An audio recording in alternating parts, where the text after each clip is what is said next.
nossa mentalidade, nos ajude a nos envolver com essas questões que excedem a nossa capacidade, mas que são possíveis por causa de Deus, por causa da forma como Ele estabeleceu. Então vamos orar e pedir ajuda de Deus.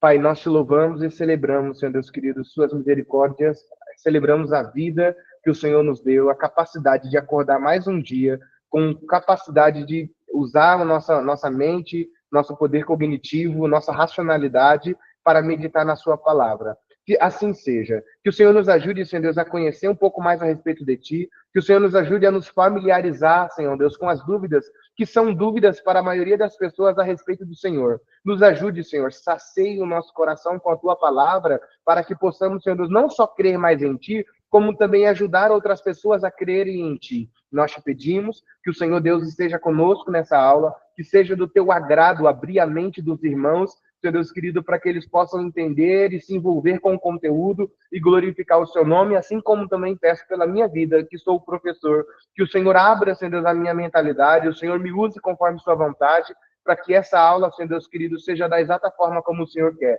Uma aula abençoadora, uma aula que agregue, ainda que gere algumas dúvidas, porque esse é o cenário de gerar dúvidas e sanar outras dúvidas, ainda que isso aconteça, mas que seja para a glória do Seu santo nome. É o que nós pedimos, crendo em Ti, crendo no Senhor.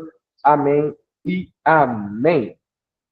Queridos, nós estamos vindo já de uma dinâmica de comprovar, ou pelo menos de tentar, voltar aqui para vocês, de tentar mostrar sobre a necessidade de Deus, né? A existência de Deus, mostrando argumentos que excedem a Bíblia. Nós sabemos que a Bíblia é a palavra de Deus, e a Bíblia diz que Deus, quando tudo passou a existir, já existia. Vocês se lembram que eu foquei nessa parte aqui, que é importantíssimo para nós, porque quando tudo passou a existir, Deus já estava lá. Deus foi a base para que tudo existisse, mas nada foi a base para que ele passasse a existir. Então, no princípio, no início, Deus já estava lá. E essa frase nos traz implicações gloriosas. Primeira, de que Deus é eterno. Deus não sofre influência do tempo como nós. Segundo, de que ele é o Criador. Quando tudo passou a existir, só passou a existir porque ele decretou. Ele disse, haja. Né? Então, foi uma iniciativa dele e tudo passou a existir. Dentro disso, a Bíblia nos diz, e isso nos alegra, isso é suficiente. Mas pessoas estão conseguindo provar de que pessoas estão conseguindo desfrutar do mesmo conhecimento da existência de um ser supremo, mesmo não crendo na Bíblia. E aí a gente precisa olhar para isso também com os olhos, não só os olhos da Bíblia, mesmo sabendo que a Bíblia atesta e a ciência depois comprova. A Bíblia ensina, a ciência depois comprova. Mesmo que a ciência diga, não, a Bíblia está errado, a Bíblia está mentindo, até alguém descobrir alguma coisa da ciência, como tem sido ao longo desses últimos 2000 anos, a Bíblia diz, a ciência diz que é loucura, diz que é tolice, até achar alguma evidência de que a Bíblia falava a verdade. É nessa dinâmica que a gente precisa pensar a respeito de Deus, né? E por isso nós acabamos a aula passada falando sobre argumentos que são do campo filosófico, falando sobre argumentos que são do campo cosmológico, falando sobre argumentos que são do campo teleológico e falando sobre argumentos que são do campo moral. Nosso objetivo é para mostrar que você pode conhecer a Deus, mesmo que você não tenha acesso a alguma Bíblia. É isso que Deus quis que entendêssemos. Você pode chegar à compreensão de que existe um Deus, mesmo que você não tenha o evangelho todo escrito, que foi o caso, por exemplo, de Paulo aos Romanos, dizendo, nenhum de vocês é indesculpável, porque todos vocês poderiam chegar à conclusão de que existe um Deus. E aí ele aponta para a natureza, para as coisas criadas, e isso é sempre uma argumentação da existência de Deus, não necessariamente usando a sua revelação especial, que nós temos aprendido aqui, que a revelação especial é a palavra de Deus, é a cereja do bolo, é a parte mais importante de toda a revelação, é Deus revelando quem ele é, tintim por tintim, aquilo que nós precisamos saber. Então, nós entramos nesse ponto. A grande questão é que estudar sobre Deus, estudar sobre o ser de Deus, se deparar com a beleza e a complexidade da criação, acaba nos remetendo a uma ideia sobre se de fato é possível conhecer esse Deus grandioso. Será que é possível nós tomarmos conhecimento sobre esse ser que é infinitamente maior do que nós? É possível nós tomarmos conhecimento sobre a grandeza desse Deus? E é isso uma das bases dessa revelação de quem Deus é. Deus não se revela sendo menos do que ele é. Deus não se revela se rebaixando quem ele é. Sabe, se na nossa ideia de falsa humildade. Pelo contrário, Deus quer que o seu povo o conheça da exata forma como ele é. E aí eu selecionei alguns textos que nos dão essa clareza sobre o ser de Deus, a existência de Deus, a pessoa de Deus é inconfundível, inconfundível. Por quê? Porque ela está muito acima de toda a obra da criação. Não se compara a nenhum objeto criado. O salmista vai dizer assim: grande é o Senhor e muito digno de ser louvado. Ele não é só digno, ele é muito digno de ser louvado. Digno é uma expressão que remete a alguém que merece algo, alguém que é habilitado para algo, ou alguém que merece, talvez seja a melhor palavra, né? O salmista diz assim: ele é digno, é muito digno de ser louvado. Sua grandeza é insondável. O salmista, e não só o salmista, como toda a Tanakh, né, a Bíblia do Antigo Testamento, ela fundamenta essa ideia de que servimos a um Deus que ninguém esquadrinha os seus pensamentos. O profeta ouviu do Senhor dizendo: os meus caminhos são mais altos, meus pensamentos são mais altos. Nenhum homem consegue entender a mente de Deus. Nenhum homem consegue esquadrinhar a mente de Deus. Nenhum homem consegue fazer um plano e acertar qual vai ser o próximo passo de Deus. Porque é isso que nós sabemos a respeito de Deus. Sua grandeza é insondável.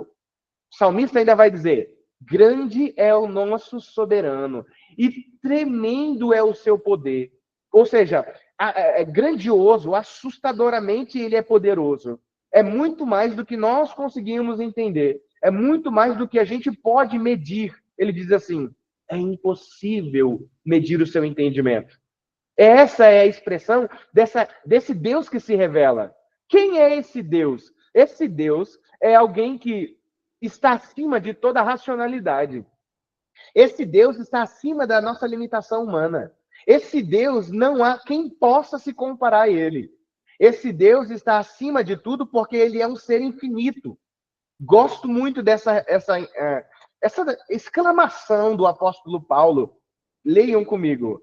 Ó profundidade da riqueza, né? Ó profundidade da riqueza, tanto da sabedoria quanto do conhecimento de Deus.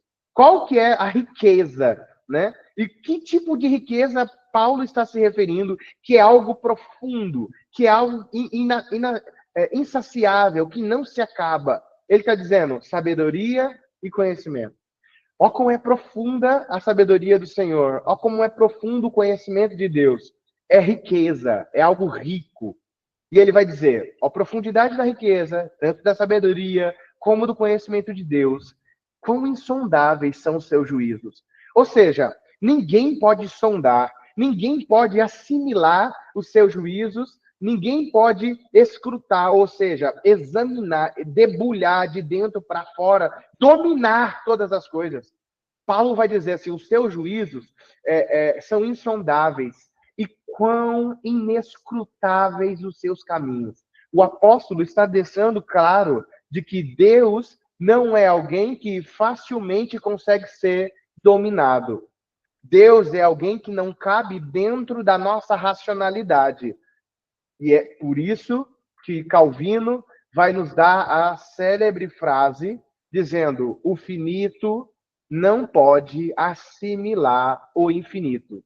A proposta de Calvino aqui é dizer assim: olha, nunca que um ser finito como eu, como você, conseguiria assimilar Deus, que é infinito, e conseguir resumir quem é Deus. Nós nunca que teríamos condição de formar uma opinião a respeito de Deus por causa da nossa limitação, por causa da nossa finitude.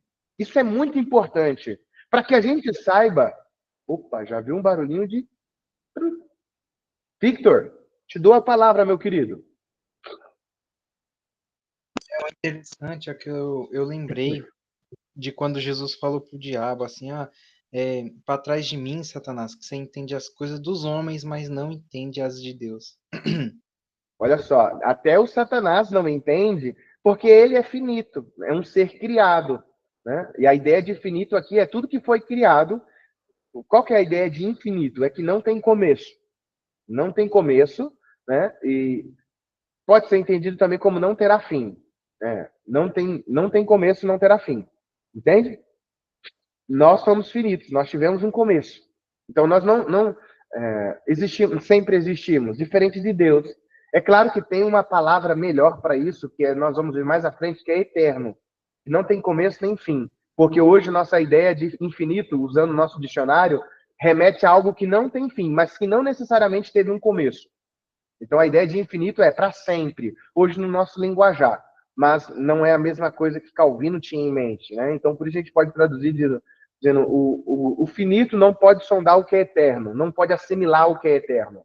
E dentro dessa frase é bonito e a gente concorda, mas quantas vezes nós queremos que Deus entre dentro dos nossos padrões para que eu possa servir Ele com mais destreza, com mais zelo, dizendo, não, se não acontecer assim, eu não vou fazer. Essa é uma postura pecaminosa? Sim, mas é muito frequente dentro da nossa incredulidade querer fazer com que Deus se encaixe dentro dos meus limites para que eu possa o adorar. Às vezes a gente até usa estratégias chantagiosas, dizendo, se o Senhor quiser que eu faça, faz isso aqui. Se o Senhor quiser que eu seja, faça isso aqui, faça isso acontecer. Então, é bom que os alunos aqui da Cristo em Nós entendam de que Deus está acima da nossa compreensão e jamais o finito, o criado, sondaria ou assimilaria o Criador, o infinito.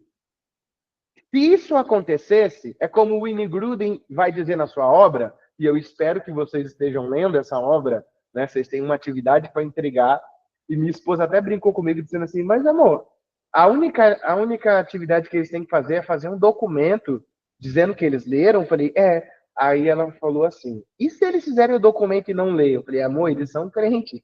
Eles sabem que eles não vão estar pecando contra mim. Não vai estar errando só comigo. Eles vão estar errando com Deus deles. Então, Deus é justo. Deus disse, minha é a vingança. Eu castigarei. Prepare o lombo. Você que estava pensando em fazer a declaração e não ler, prepare o lombo. O chicote do papai vai pegar você. Ô, Breno. Sim, pode falar. Depois, mas olha isso, ó, você vai. A gente tá numa matéria falando sobre as características de Deus. Aí, tipo assim, nada estratégico isso. Depois de trazer todas as características de Deus, é tipo assim, você só precisa me mandar o documento falando que você leu. Quem que vai fazer um negócio desse? Não tem nem cabimento. Como disse o Chapolin, meus movimentos são friamente calculados. Agora, vamos pensar aqui nessa frase do Calvino, pensando sobre como seria o inverso disso. Se Deus pudesse ser assimilado por seres finitos, o que aconteceria? E aí, não está na nossa caderno lá, mas minha mente aqui veio quentinho agora, para a gente pensar nisso. Eu queria que vocês citassem. Imagine que o Breno agora conseguiu compreender Deus em sua exatidão, em sua completude. Duas coisas poderiam acontecer nesse momento. Quem arrisca? Qual é a primeira? Ou não precisa ser a primeira e segunda, mas duas possibilidades.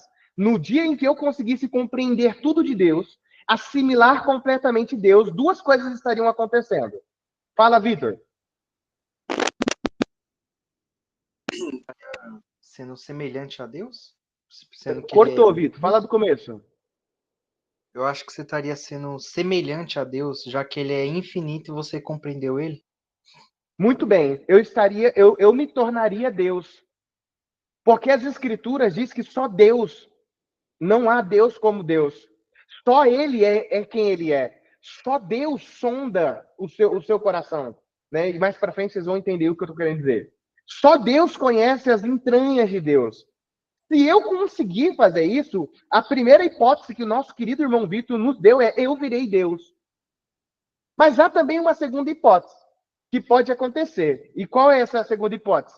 Pensem aí. Se eu conseguir assimilar tudo a respeito de Deus, se eu conseguir armazenar todo o conhecimento de Deus na minha mente, primeira hipótese é eu virei Deus. Mas vamos desconsiderar essa. Qual que seria a outra hipótese?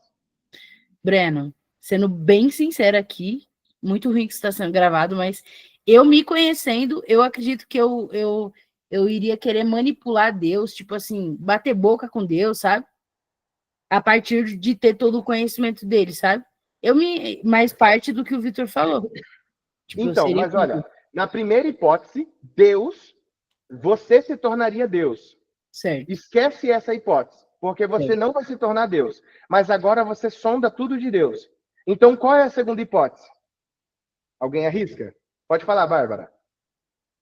Eu acho que tá aqui na apostila sim, que fala que a gente não iria adorá-lo. E por A que gente não não ia iríamos achar ele adorá-lo? digno. Porque a gente entenderia tudo, né? Não faria sentido. Sei lá, E ele se eu acho. tornaria o quê? Ele deixaria de ser o quê? Ele ia ser comum, ele ia ser igual a mim. Não ia ser Isso. diferente. Deus seja louvado pela vida de vocês. Olha o perigo da gente achar que pode dominar algo a respeito de Deus por nossa iniciativa. Duas hipóteses. Ou eu me tornaria Deus a ponto de sondar Deus, a ponto de criar, traçar padrões a Deus que se repetem e dão certo. Primeira hipótese, eu me tornei divino. Eu me tornei Deus. Eu alcancei um nível de perfeição e agora me tornei como Deus é. Foi assim que o Adão caiu. Esse é o anseio de todo pecado humano. Ser Deus, ser divino, ser tão autônomo quanto é Deus, ser tão independente quanto é Deus. É vendido para muitas pessoas em muitas igrejas que quando você chegar no céu, você vai ter superpoderes, você vai ser divino. Você vai fazer coisas que só Deus faz, porque a Bíblia diz que como ele é, você será, então você será Deus. Já ouvi diversas vezes pessoas ensinando isso. Diversas vezes vendendo a ideia de que quando você chegar no céu, você vai ser como Deus é. Mas não em essência. Não, nunca em essência. Porque o dia que eu me tornar igual a Deus, eu virei Deus. E não existe essa possibilidade. A segunda hipótese é o que a Bárbara nos pontuou aqui. Se eu conseguir compreender Deus sendo criado, Deus deixa de ser o Criador e passa a ser criatura. Deus deixa de ser infinito e passa a ser finito. Deus passa a ser limitado. Eu não me tornei Deus, mas agora Deus se tornou homem. Deus se tornou limitado. Deus se tornou finito. E isso jamais vai acontecer. E é o que a Bárbara viu na nossa apostila aqui. O N. Gruden vai dizer assim: se pudéssemos entender completamente Deus, ele não seria infinito e nem digno da nossa adoração. Por que nós adoramos Deus? Nós adoramos Deus porque ele não é obra da nossa imaginação. Nós o adoramos porque ele não é fruto de um pensamento meu. Ele não é fruto de uma elucubração, de um desenvolvimento intelectual meu. Eu sonhei com algo, acordei chamando de Deus.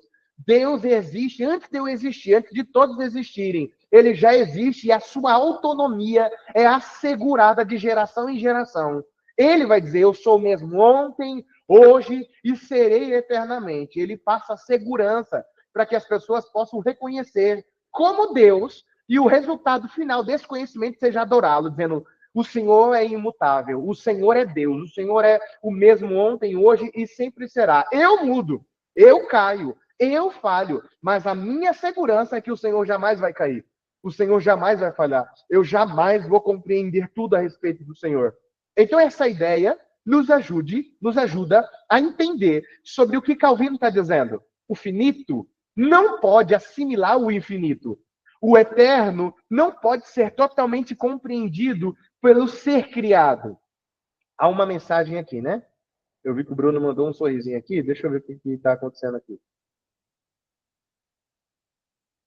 Puxa, eu agradeço vocês que estão com a câmera ligada, viu? Eu sinto tão só. Ninguém liga a câmera aqui, meu Deus do céu. Aqui. Pelo menos voar eu quero. Aí, ó. A Bárbara já quer voar. Será que nós vamos voar no céu, gente? Poxa, eu não queria acabar com esse desejo da Bárbara. Eu não queria. Fala. Gente, Fala, porque você já falou do sonho. trabalho. Você já falou que não vai trabalhar, então. O que Você já voar, acabou né? com o meu sonho quando eu descobri que meus animais não irão comigo. Então, calma aí. Nossa. Ai, meu Deus. Não, vamos deixar isso para uma outra hora. Quando chegar soteriologia, a gente fala sobre isso, tá? Soteriologia, a gente fala sobre isso. Sobre como vai ser a vida após a ressurreição, como vai ser o céu, como isso acontece, como isso se dá. Vai chegar esse momento, vai chegar. A nossa questão aqui é, então, se Deus é esse ser infinito, De modo que, com as minhas capacidades, eu jamais conseguiria entender ou assimilar algo desse Deus. Como é possível conhecê-lo? Como é possível se envolver com esse Deus? Peraí, o computador travou. Aqui. Como é possível conhecer esse Deus? A gente o tempo inteiro motivado por esse bom conhecimento de quem Deus é, um ser supremo, um ser acima de todas as coisas, que nós somos influenciados a não só entender que nós não podemos conhecer a Deus, mas também somos desestimulados a tentar conhecer a Deus. Vocês conhecem vários louvores, tem até um que não é uma crítica ao louvor, prestem muita atenção. Cadê o Eduardo? Eduardo tá aí? Eduardo, dá um glória a Deus. Cadê o Eduardo? Ih, o Eduardo não tá aí. Gente, peguei o Eduardo. Breno, eu vou no banheiro, calma. Algo parece Pois alguém bem. para salvar. Você diga pra ele. Eu já tô imaginando ele voltando correndo. Vai com calma, irmão. Fique em paz. Tem um louvor muito conhecido que diz assim, ó, ninguém explica Deus, do crente ao ateu, ninguém explica Deus. E há uma meia-verdade nisso. Nós não explicamos Deus exaustivamente. No entanto, isso muitas das vezes desestimula pessoas a se envolver com o conhecimento de Deus, porque ninguém vai explicar Deus mesmo, ninguém vai conseguir racionalmente explicar Deus a uma outra pessoa. A fé sempre é contada no conhecimento de Deus. Ninguém conhece a Deus de modo racional e vira salvo, é sempre uma ação do Espírito. Então, qual que é o problema disso? É que está havendo um grande desestímulo, né? Uma ação desestimuladora. Já que Deus é difícil de conhecer, é um ser soberano, é um ser infinito e nós somos finitos, nós não vamos buscar o conhecimento de Deus. Nós só vamos ser guiados por fé, nós vamos ser guiados pelo que a gente acha que tem que acontecer, as experiências que forem acontecendo no nosso dia a dia são basiladores para a nossa fé, e isso é uma grande mentira. Isso é um grande problema. O fato de nós não conseguirmos conhecer tudo a respeito de Deus não quer dizer que nós não possamos conhecer algo a respeito de Deus. São duas coisas diferentes. Ninguém aqui nessa aula vai conseguir dominar o assunto Deus, mas vocês podem conhecer a Deus dentro daquilo que Ele revelou. Essa é a ideia. Nós vamos encontrar pessoas questionando esse exercício de conhecer a Deus com essa justificativa. Deus é muito difícil. Deus é um ser transcendente. Deus é um ser da metafísica. Deus é um ser que não cabe na racionalidade humana. Ninguém pode conhecer a Deus. E a nossa resposta como Igreja do Senhor, nós acabamos de sair de bibliologia e nós estamos constantemente assegurando. Deus é um ser supremo? Sim. É um ser eterno? Sim. Mas ele decidiu revelar a nós a sua essência. Nós só podemos conhecer o infinito porque o infinito decidiu se revelar para que nós o conhecêssemos. Acontece que nenhum de nós conseguimos conhecer a Deus por meio de iniciativa humana. Significa que eu preciso de algo, especialmente de alguém, que seja habilitado no conhecimento de Deus para que possa transferir esse conhecimento a mim. E é por isso que nós, igreja, e aqui os alunos da escola Cristo em Nós, estão entendendo que o conhecimento de Deus só é possível por conta da presença do Espírito Santo. É o Espírito Santo, o Eduardo. Paz, querido. Paz, deixa eu te perguntar um negócio. Dentro disso que você está falando, Sim. então seria... Vamos voltar naquele momento que Jesus está com Pedrão, né, e com os discípulos lá na mesa, Sim. E aí ele pergunta, né, ó, quem eles dizem que eu sou? Aí os caras respondem, Elias, profeta, tal.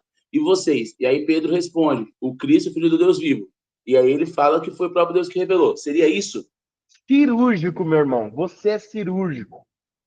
Você não pode se ausentar da nossa aula em hipótese nenhuma. Brenda, por favor, deixe um pinico do lado do meu irmão. Para ele não ausentar. É isso mesmo que nós estamos querendo Ele tava com afirmar o aqui. celular, Breno. Tava com o celular. Ah, tá. A esposa sempre defende o marido, né? Gente do céu. Como é bom ser casado, né, Eduardo? Olha só. É a melhor Du, coisa. Você foi iluminado agora. É isso mesmo que Jesus quis dizer. Jesus quis dizer assim, olha, Pedro, você só teve esse conhecimento. Você só não pensou igual o povo lá, porque o Espírito encheu seu coração. É uma obra do Espírito fazer você acertar sobre quem eu sou. É uma obra do Espírito fazer com que você olhe para a revelação de Deus sem o pecado te influenciar.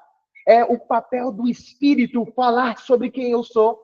Lembra o que Jesus disse? Se eu não for, o Consolador não virá. E qual vai ser a missão do Consolador? Ele falará de mim. Ele testificará de mim. O papel do Espírito é nos fazer conhecer a Deus, fazendo com que o nosso conhecimento de Deus não seja manchado pelo pecado que é atuante em nossas vidas. Olha como Deus construiu isso, gente. Olha como Deus é seguro do seu projeto, né? E ele não se arrisca em hipótese alguma. Ele relacionou todo o conhecimento de Deus que nós temos atrelado à presença poderosa do Espírito. E somente o Espírito Santo pode nos revelar as profundezas de Deus. Somente o Espírito de Deus, o Espírito Santo, é quem sonda o coração de Deus. Para nós, o texto é esse. Quão inescrutáveis são os seus caminhos, insondáveis os seus juízos. Mas o Espírito sonda as entranhas do Senhor. Ele é Deus e conhece perfeitamente quem Deus é. Veja o que Paulo explica. Olha como essa primeira etapa de conhecer a Deus envolve o Espírito na revelação que o Senhor dá a Paulo. Paulo diz assim: Deus, porém, revelou isso a nós por meio do Espírito. Há uma construção aí, né? Paulo está falando para a igreja de Corinto várias questões importantíssimas e ele vai dizer assim, olha, isso só é possível porque Deus quis que soubéssemos. E o processo por meio do qual Deus quer que a gente conheça essas coisas é o seu Espírito. Por meio do Espírito, Deus nos revelou tais coisas. Por quê? Porque o Espírito sonda todas as coisas, até mesmo as profundezas de Deus. Eu fui tentado agora para entrar na aula de pneumatologia. Pneumatologia é a doutrina do Espírito. Se só Deus sonda Deus, por que o Espírito consegue sondar Deus? Valendo um abraço, um aperto de mão e uma oração. O Espírito sonda Deus porque o Espírito é... E valendo um chocolate. Deus. Deus! O chocolate quem prometeu foi a Evelyn. Então a Evelyn que deu o chocolate para os irmãos aqui. Vou cobrar, hein? Vou cobrar. Cobra, Victor, cobra. Olha como se costura as coisas. Em vários momentos do Antigo Testamento, Deus vai dizer, só há um Deus. Ninguém é como o nosso Deus. Ele é o Deus dos deuses. Ninguém sonda o coração de Deus. Inescrutáveis são os seus caminhos. Ninguém anda nos caminhos do Senhor. Agora Paulo vem dizendo, o Espírito sonda as entranhas, as profundezas do que é ser Deus. E a pergunta é, como ele faz isso? Porque ele é Deus. Ele é divino. Ele obtém sobre si e possui a mesma essência do que é ser Deus. Talvez você se perguntou, como definir o que é ser Deus? Nós chegaremos no nosso quarto módulo, tentar entender Trindade. O Pai é Deus, o Filho é Deus, o Espírito é Deus, e por isso eles se sondam, e por isso eles interagem. Jesus vai dizer que ele não faz nada que o Pai não autorize. Isso é muito interessante. Mas há uma continuação desse texto. E o texto continua assim. Assim, ninguém conhece as coisas de Deus, a não ser o Espírito de Deus. Nós não temos recebido o Espírito do mundo, e sim o Espírito que vem de Deus. Com qual propósito você recebe o Espírito que vem de Deus? Para que o conheçamos, para que conheçamos o que por Deus nos foi dado gratuitamente. Paulo está dizendo, sabe por quê? O Espírito veio morar dentro de você? Não para desbloquear superpoderes, capacidades, fazer com que o seu rosto brilhe. Paulo diz assim, o Espírito veio habitar em nós para nos fazer conhecer Deus. Conhecer Deus sem a influência do nosso pecado. De modo, então, irmãos, o processo de conhecer esse Deus, que é excelso, acima da racionalidade, é possível porque Deus decidiu colocar no meio do seu povo o Espírito Santo. E é através do Espírito Santo que conseguimos ter conhecimento sobre Deus. É por meio do Espírito Santo que nós somos guiados à verdade. Ele nos convence da justiça, do juízo. É Ele quem ilumina o nosso entendimento para que eu veja aonde eu estou guiando, aonde minha vida vai dar, aonde esse caminho vai dar. É o Espírito que clareia o nosso entendimento em relação à palavra. É por isso que eu incentivo sempre, quando vocês forem estudar, estão estudando um texto, não estão conseguindo entender, pare, ore e diga, Espírito Santo, me ajuda a entender o texto. Me ajuda a entender o que o Senhor revelou aqui. Porque esse é o prazer do Espírito, iluminar o nosso entendimento e nos fazer conhecer mais Deus de forma pessoal. Você entender. Você desenvolver um relacionamento. Eu sei que assim como eu, vocês todos sabem falar coisas corretas a respeito de Deus, boa teologia, sabe, jargões que nós crescemos ouvindo, e mesmo assim não desfrutarem de um relacionamento pessoal com Deus. Vocês podem conhecer a Bíblia de capa a capa e tudo o que falarem serem corretos e bíblicos, e ainda assim o coração de vocês não desfrutar de uma íntima relação com Deus. É isso que o Espírito veio fazer. O Espírito não veio fazer eu virar uma Wikipédia de conhecimento bíblico. Fazer eu virar um quiz humano. Alguém falar o que está escrito em 1 Samuel 17 e eu falar de cabeça. Seria muito bom, né? Muito bom, mas eu não tenho capacidade para isso. Ou pelo menos o Espírito não desbloqueou esse dom em mim. Minha memória é muito ruim. Se eu não tiver um sermão, eu estou olhando aqui para a esquerda porque eu estou olhando para a nossa apostila. Se não, meu irmão, eu começo a falar do Corinthians que meteu 3-0 no Grêmio, né? E começo a falar de tudo que vem na minha cabeça. Então, não funciona muito bem assim. Quem que levantou a mão? Alguém levantou a mão? Não é? Pois bem, essa é a nossa primeira vertente. É o Espírito que clareia, é o Espírito que nos faz conhecer a Deus, é o Espírito que nos leva a conhecer esse Deus que tem tudo para ser incognoscível, alguém não acessível, alguém acima de toda a humanidade, alguém distante de tudo, de todas as coisas, mas o Espírito tornou ele comum a nós, no sentido de agora você pode dobrar o teu joelho e cruzar fronteiras que jamais você cruzaria. Orando, você consegue ir à eternidade, falar com Deus que é eterno e fazer com que ele more no teu coração por meio da fé em Jesus e da atuação do Espírito. Isso é graça. Não só o Espírito, e o Espírito usa esse segundo ponto aqui, que eu coloquei no nosso slide, é que o conhecimento de Deus só é possível por causa do Espírito, e o Espírito não abre mão da revelação. É possível conhecer a Deus? Sim. Por quê? Primeiro, por causa do Espírito. Segundo, porque o Espírito inspirou a palavra a ser revelada. Através da Bíblia Sagrada, através da revelação em seus 3 estágios, nós podemos conhecer a Deus. Seja por meio da criação, e nós já falamos sobre isso, o universo, com a sua beleza e sua complexidade, aponta para o Criador. É o que o salmista vai dizer num louvor, um salmo magnífico a respeito da beleza de Deus. O salmista tem na sua cabeça de que toda a beleza da criação serve para mostrar a beleza do Criador. Toda a complexidade da criação serve para falar da capacidade do Criador. Quando você vê um carro super potente, você não fala literalmente de o carro ser potente por causa do dono que ele tem. O carro só é potente por causa dos engenheiros que pensaram. Você pensa, como que esses engenheiros conseguiram fazer esse carro? Né? A complexidade de algo fala da grandeza de quem o criou. É isso que o salmista está dizendo. Então é possível olhar para a criação e observem que o tempo inteiro essa tríade, esses 3 tópicos voltam na minha fala. Porque isso é parte importante da nossa vida. Isso é parte importante da nossa fé.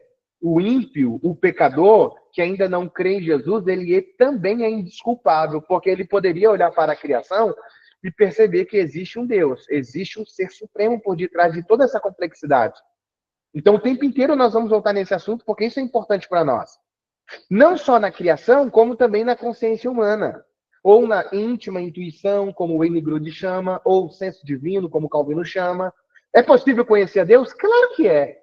É possível, sim. Talvez é difícil nesses dois pontos, talvez não, é impossível por conta do pecado, nesses dois pontos, você conhecer o caminho da salvação. Mas ter o conhecimento de que existe um ser supremo, você consegue sim desenvolver. De modo que você se tornou indesculpável. Em algum momento da tua vida, você deveria colocar um ponto de interrogação na sua cabeça, dizendo: quem criou o universo? Ou quem me criou dessa forma que eu sou? Quem criou essas coisas que há na minha cabeça? E por último, e é o que mais nos interessa aqui, é na palavra. Deus tornou possível conhecê-lo por meio da palavra que ele revelou através do Espírito Santo. É possível conhecer esse Deus eterno? É. Por quê? Porque ele se apresentou. Ele decidiu revelar a respeito de si tudo que eu, Breno, e você, meu irmão e irmã, precisa saber para conhecer a Deus. Deus garantiu que isso fosse assim. Deus garantiu que nós tivéssemos todo conhecimento que fosse essencial para a nossa salvação. Ele nos deu. De modo que o que ele não nos deu, o que está encoberto a respeito de Deus, não deve nos interessar. Deve ser somente para Deus. As coisas encobertas são para Deus, mas as coisas reveladas são para o nosso crescimento. É o que disse o profeta. Pode falar, Emily. O que disse o profeta? Porque eu ia falar assim, tem um texto que fala assim, a glória de Deus é encobrir ou cobrir todas as coisas, e a do homem é descobrir, não é? Algo assim nesse sentido? Esse texto não está fresco na minha cabeça. Eu vou procurar aqui para te falar com exatidão, porque eu já escutei pessoas falando, tipo assim, que a nossa glória é... Pega o celular aqui, para ver se vai rápido. É isso aqui mesmo. Que a nossa glória é descobrir essas coisas, entendeu? Aí você falou isso agora, eu falei, opa, peraí. Então, o significado, o entendimento desse texto está deturpado, então. Então, eu nunca vi isso. esse texto. Eu citei o texto de Deuteronômio 29, que diz assim: as coisas encobertas pertencem ao Senhor, o nosso Deus, mas as reveladas pertencem a nós e aos nossos filhos para sempre, para que sigamos todas as palavras dessa lei. Moisés está dizendo o seguinte: 29. o que Deus não revelou não nos interessa. Qual é o sexo dos anjos? Sei lá, Deus não quis falar. Não, só que assim, é fácil a gente falar isso, mas tem tanta coisa que não está revelado nas escrituras, mas que causa tanto burburinho no meio da igreja, e o que Moisés vai dizer assim: olha, se está revelado, aproveite, é para você obedecer e conhecer mais a Deus. Se não está revelado, segura a onda, isso é de Deus. Se Deus não quis falar, é o que Paulo disse, é mistério, e a Deus pertence os mistérios. Ah, mas como que funciona esse negócio da reencarnação? Me prova. Não, a reencarnação é um mistério. Deus disse que é assim, eu creio. Ah, mas como que funciona esse negócio de trindade? É difícil de entender, mas a Bíblia diz que é assim, eu creio. Então, o que foi revelado é para que possamos conhecer mais a Deus e servi-lo. O que não foi revelado não deve nos interessar. O que está encoberto pertence a Deus. O que não está claro nas Escrituras pertence a Deus. O que está claro, a gente se agarra e vai firme e explica aos outros se for possível. O que não está claro pertence a Deus. E é por meio da Escritura que Deus revelou tudo que nós precisamos saber para ser salvo por meio de Jesus Cristo. O problema é que às vezes parece ser muito pouco não conhecer sobre como vai ser depois que a gente voltar? Ou melhor, o que vai acontecer primeiro? Tribulação? Milênio? Quantas trombetas vão tocar? Como vai ser a besta que vai subir do mar? Né? A gente gosta dessas coisas que não são tão claras, estão ainda encobertas. Há algo revelado, mas grande parte do que vai acontecer está encoberto. Mas a gente se apega a isso que parece que eu tenho que descobrir a lâmpada. De novo, se eu descobrir qual vai ser a ordem exata, eu vou conseguir revolucionar o meio evangélico. E não. Moisés lá atrás disse assim: se está revelado, se agarre e obedeça. É seu para sempre, com o propósito de que você conheça mais a Deus e sirva ele com esse conhecimento. Não está revelado, deixe para Deus. Foca no que está revelado. Gente, a Bíblia é uma fonte de revelação tão extensa. Tem muita coisa ainda que a gente precisa conhecer, entender e aplicar dentro dos cenários que Deus está nos envolvendo, e a gente gasta muito mais tempo tentando descobrir o indescobrível do que analisando o que já foi revelado. Eu não sei quem levantou a mão primeiro. Eu. Você? O texto que eu citei aqui é Provérbios 25:2, que fala: a glória de Deus é ocultar certas coisas. Tentar descobri-las é a glória dos reis. É dos reis, na verdade. Eu falei que era das pessoas, mas é dos reis que ele coloca. Então, mas eu acho que aqui não é uma virtude. Acho que aqui é consequência de pecado. Como assim? Não é que assim, ó, não é uma virtude querer descobrir o que está encoberto e pertence a Deus. É uma evidência de pecado. O que Salomão está dizendo assim, ó, qual é a atividade do pecado dos reis? É sempre querer ser Deus. Na verdade, era muito comum, né? Na época dele, os reis se autoclamarem deuses. Tanto que ele fala no versículo 3: como o céu é elevado e a terra é profunda, assim o coração dos reis é insondável. É nesse sentido que ele está querendo dizer? Que você está falando aí? A gente precisa analisar todo o contexto. Mas a ideia inclusive, hoje o meu devocional também foi em Provérbios. Não, perdão.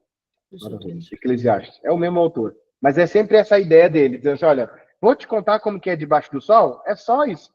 É tudo vaidade, é tudo pecado. Os reis pensam muito a respeito de si como se fossem deuses, mas não são. Então, a gente precisa analisar esse contexto aqui, né? Não é saudável pegar um texto isolado e dar uma opinião, mas eu tenho essa noção de que o que Salomão faz parecer é que os reis se acham deuses. Os reis se tratam como se eles fossem divinos. Cobram adoração como se eles fossem Deus, mas não são. E aí Salomão constrói esse pensamento a respeito do rei. Tanto que eles, né, se imagina assim. Salomão é alguém que fica choramingando pelo tempo da sua juventude, né? E é até uma coisa interessante para nós, né? Mas a gente deixar para um outro momento. Mas é interessante você falar isso, porque eu já vou até anotar aqui para eu estudar esse texto, né? E entender ele, porque às vezes as pessoas fazem isso. Por exemplo, pega, aqui no caso, né? Eu escutei você falando isso, e isso confrontou o que eu já escutei sobre esse versículo. Então, assim, a pessoa usou esse versículo para se embasar e falar assim, olha, tá vendo? A glória de Deus é como se fosse esconder as coisas da gente, entendeu? E a glória do homem é descobrir essas coisas, é saber, entender quais são essas coisas, entendeu? E talvez não tenha sido com um olhar maldoso, só que isso é interessante porque é importante a gente lembrar sempre da intencionalidade, né? Então, assim, e isso é contraditório a isso que você tá, a essa proposta que você está colocando aqui para gente, de que se Deus tivesse prazer de esconder as coisas, que sentido teria ele mandar o Espírito? Entendeu? Não faz sentido. Exatamente. Essa é a reflexão. Nós conhecemos de Deus não porque nós somos, sabe, ousados. A gente foi e acabei descobrindo algo de Deus que ele não queria falar. Todo o nosso conhecimento de Deus é só porque ele decidiu se revelar. Ele decidiu falar quem ele é. Então, estude esse texto e traga para nós na próxima aula se a nossa compreensão está muito divergente do que a exegese do texto te apontou. Pode falar, Du. Vamos lá, voltando para o que a gente estava falando aqui, a minha dúvida é assim, se a Bíblia não revelou algo, então não tem sentido orar para que o Espírito revele. Dentro do que nós estávamos falando. Porque senão seria contraditório. Por exemplo, você deu o exemplo da reencarnação, ou outras coisas que você colocou. Eu estava até pensando nisso, mas aqui eu me perdi um pouco agora, que devagou um pouco, né?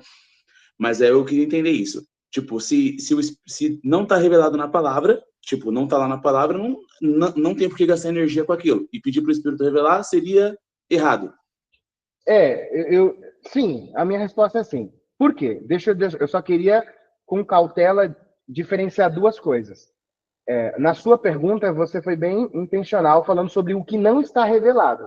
Se não está revelado, significa que Deus não quis que nós soubéssemos disso. É o que Moisés disse. Tudo que foi revelado para que nós pudéssemos adorar ele. O que não está revelado é dele. Mas tem muita coisa que foi revelado, mas na minha ignorância no sentido de falta de conhecimento, eu não consigo entender. Então, aí sim, a pessoa vai dizer, eu não consigo entender. Então ela vai orar e dizer assim, Senhor, me ilumina. Eu preciso entender isso aqui. Eu preciso entender coisas que são difíceis para mim entender. Então, eu só queria diferenciar duas coisas. Se você está pensando em coisas que a Bíblia não falou, a Bíblia não deu nenhuma pista, você estudou, pediu capacidade a Deus e não tem nenhuma pista, abandone. Porque é assim que nasceu a maioria das heresias. É pessoas tendo uma visão que diverge do que diz as Escrituras. Aliás, o próprio Senhor deixou essa ideia clara. O Apocalipse também, João ouviu do Senhor dizendo assim, olha, se alguém descer do céu e falar algo diferente do que nós estamos falando, é maldição, é anátema. Então, às vezes acontece de sermos atraídos por ideias que não estão baseadas na Bíblia, mas são coisas novas, revelações novas, novas formas de entender a religião, o sagrado, entender Deus. Só que você olha para as Escrituras e fala, não, isso não é bíblico. Então, a gente foge disso. Agora, eu só queria colocar isso no ponto, porque você, como, por exemplo, líder de jovens, você vai encontrar muito adolescente jovem que não consegue ter a maturidade que hoje você já tem para entender algumas coisas. E na cabeça deles vai dizer, não, isso aí não é para mim entender. Isso não é para minha racionalidade, não é para minha capacidade. Você vai dizer, não, não é assim. Vamos orar a Deus, dizendo, Deus, ilumina. Mas tem coisa nas Escrituras que não precisamos orar a Deus, porque Deus não vai revelar. Então é perca de tempo, sim. O que a Bíblia não revelou é perca de tempo nós orarmos pedindo para que Deus revele. Por quê? Lembra de bibliologia? O cânon foi fechado. Significa que tudo o que Deus precisava revelar foi revelado. Eu preciso crer nisso com a minha vida. Deus cessou a inspiração. Deus não vai fazer nada diferente do que ele já revelou na sua palavra. Deus não vai mudar quem ele é, divergindo do que foi revelado na palavra. Então, se todo o cânon já fechou, faz sentido Deus dizer a João, qualquer um que acrescentar ou tirar um tio dessa lei é maldito. É obra de maldição. Então, se a Bíblia não revelou, nem gaste seu tempo. Mas se a Bíblia revelou e você não consegue entender, se você está com dificuldade de entender, não é pecado, não é problema você orar e dizer assim, Deus, eu quero entender. Se está aqui, se estava escrito, eu quero entender um pouco mais. E se Deus tiver misericórdia, ele vai te conceder isso. Enquanto isso não acontece, nós seguimos pelo que cremos. Ô, Breno, Sim. mas aí eu sendo literal, né? Escutando você falando isso e sendo literal. Por exemplo, a Bíblia fala sobre arrebatamento, mas, tipo assim, não de uma forma clara. Primeiro vai acontecer isso, depois isso, depois isso, depois isso. Então, assim, nesse sentido, que a Bíblia não é tão clara da ordem. Tá, peraí. Deixa eu organizar a pergunta na minha cabeça. É importante a gente saber que vai ter o arrebatamento. Se a Bíblia não fala qual vai ser a ordem que vai acontecer, se ela não revela isso, então é perda de tempo querer saber a ordem. O importante é saber que os acontecimentos que vão ter, é isso. É importante você entender o porquê que Jesus permitiu, não só Cristo fizesse isso, como os apóstolos também ficassem, por meio da inspiração, nos falando sobre as coisas que iriam acontecer quando o fim estivesse próximo. Não é para a gente mapear, é para que a nossa esperança fosse cada vez mais aguçada. Aquele que prometeu voltar, olha só, as promessas dele estão acontecendo.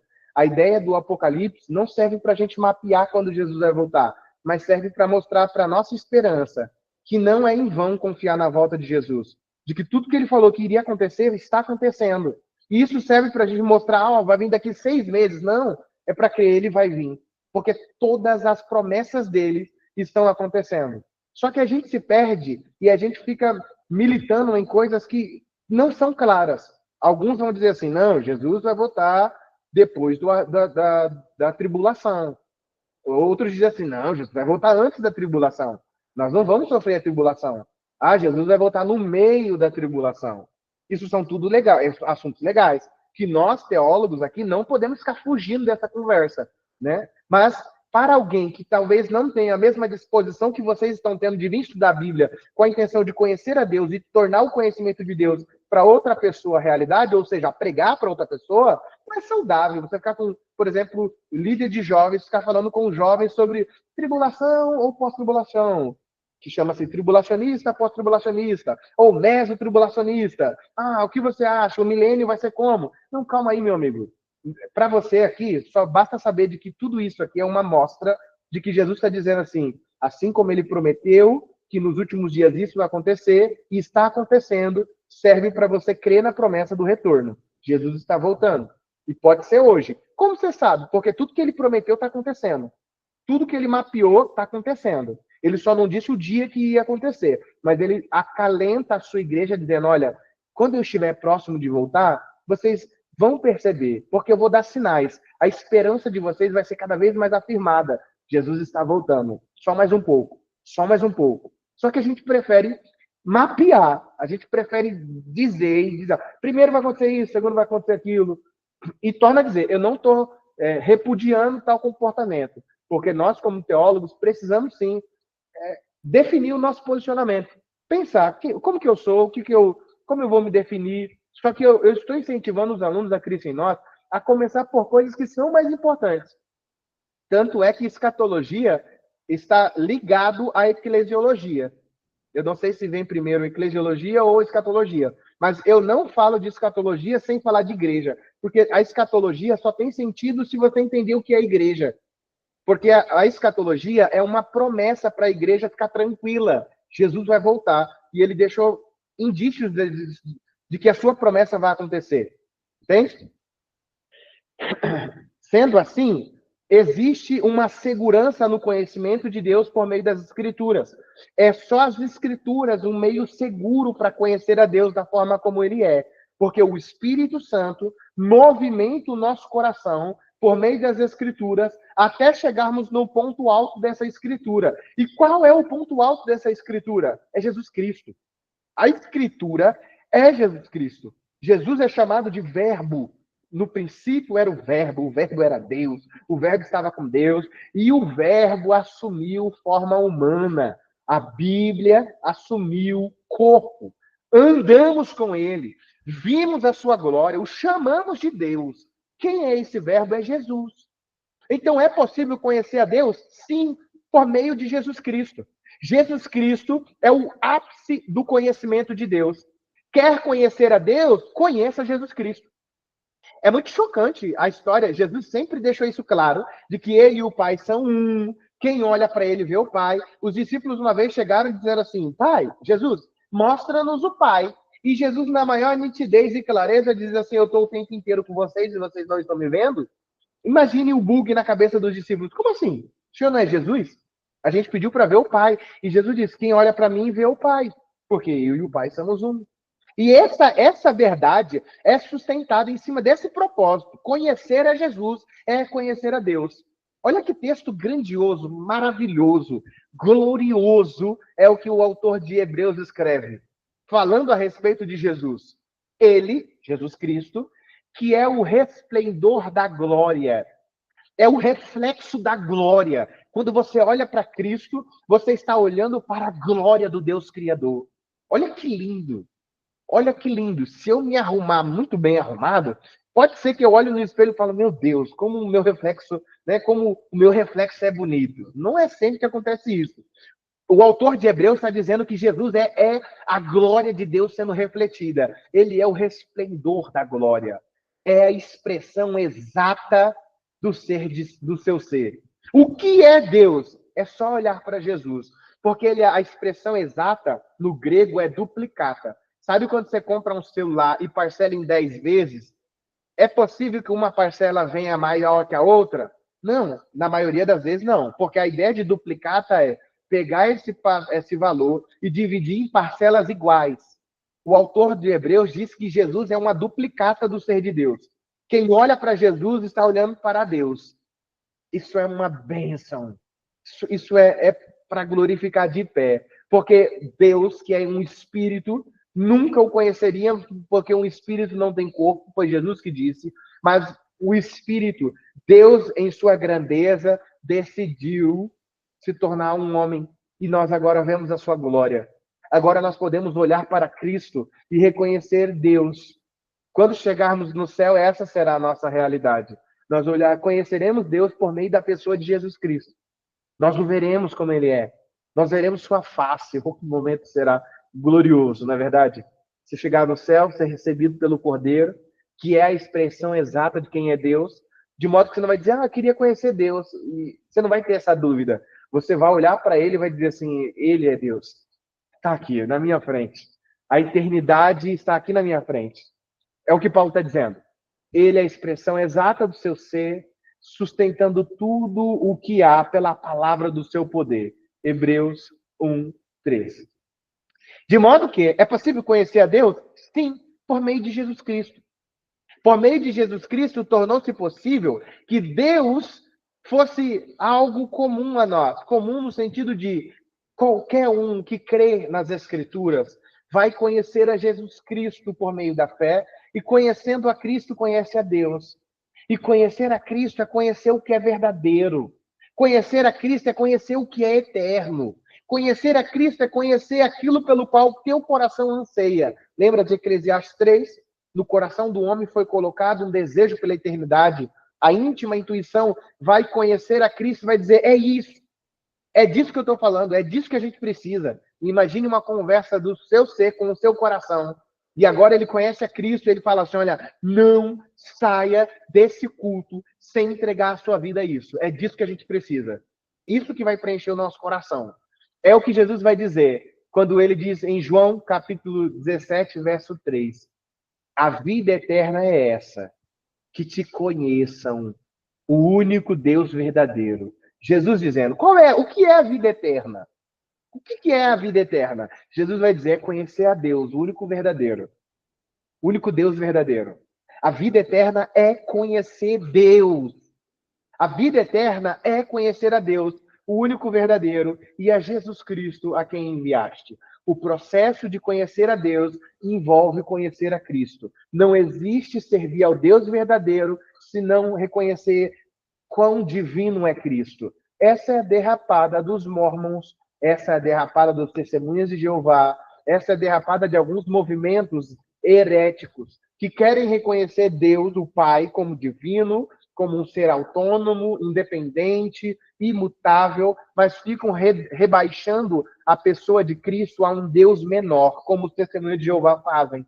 Mas aqui o que nós estamos entendendo é a vida eterna é conhecer a Deus, e conhecer a Deus envolve conhecer Jesus.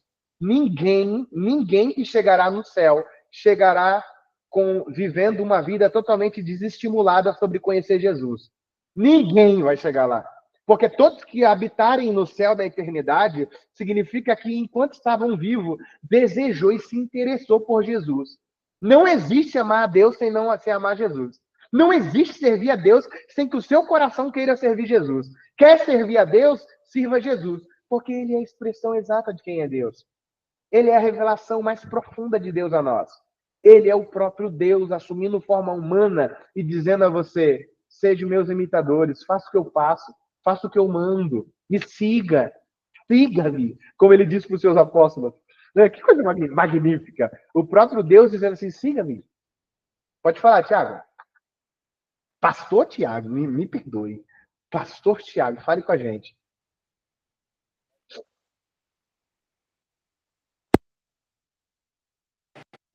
Não estamos te ouvindo, meu amigo. Agora sim. Tá? Não, então, Agora sim. Aí não era só para... Então, por isso que quando os apóstolos, né, vê aquela visão, quando Jesus aparece Moisés e Elias, né, eles ficam venerados com aquela situação e eles pedem para fazer uma tenda para cada um, né? E aí fala a palavra do Senhor que é para seguir ao que Jesus, né? Porque eles estavam querendo fazer, acredito eu, uma tenda meio que de adoração para Moisés e Elias naquele monte, né? E aí, quando eles menos esperam, se ocultou, né? Então, é por Sim. isso que ali, naquele momento ali, o mais importante de conhecer o Senhor é através de Jesus, certo? Sim. Eu só não entendi muito bem a ligação sobre. Você está falando da transfiguração, né? Em que E aparece duas pessoas que os apóstolos reconhecem como os profetas. então, porque assim, né? Alguns falam que representa a lei, né? E o Elias, né? Representa a lei, Moisés representa a lei, né? E Elias, E Elias representa, agora eu não me recordo. os profetas. Isso, os profetas. Aí, assim, aí eles querendo meio que adorar, né? O Moisés e Elias ali naquele momento. Aí ali na palavra mostra que o principal daquela revelação é seguir a Jesus e não seguir o Elias e Moisés, certo? Exatamente, até porque vamos considerar essa hipótese de ser presencialmente Elias e Moisés. Eles vieram com um propósito não de ser servido, mas é isso que os apóstolos querem fazer, é servir eles. Eles Uhum. vieram servir Jesus. Então isso mostra como é a nossa incapacidade por conta do pecado. Se até Sim. esses homens estão vindo da eternidade para servir Jesus, por que esses apóstolos querem fazer? Querem servir